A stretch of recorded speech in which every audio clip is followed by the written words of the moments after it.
L'agroécologie, c'est quand même une façon de produire des produits agricoles de façon plus équilibrée. Ça veut dire que c'est aussi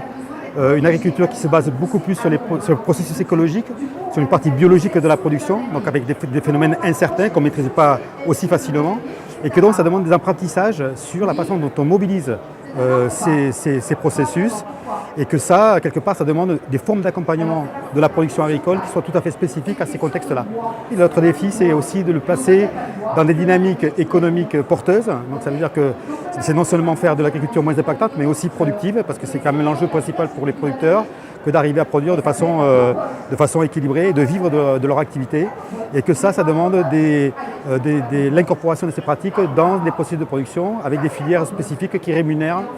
ces nouvelles façons de produire de façon satisfaisante pour les producteurs. Généralement, les niveaux de productivité ne sont pas toujours atteints quand on pratique des techniques agroécologiques. Mais ce qui est important, c'est le résultat économique qui est derrière ça, la diversité des produits aussi que ça permet de générer, parce que quand on dit agroécologie, on n'est pas dans une seule culture, une monoculture qu'on va essayer d'intensifier, on est dans une diversité de cultures qu'on essaie de combiner et dans les mêmes espaces pour qu'on soit plus efficace pour utiliser l'ensemble des ressources. Donc à la fin, ce qui compte, c'est à la fois le revenu, donc une culture qui est bien rémunérée, ou la diversité des produits qui est issue de la parcelle cultivée et qui va faire que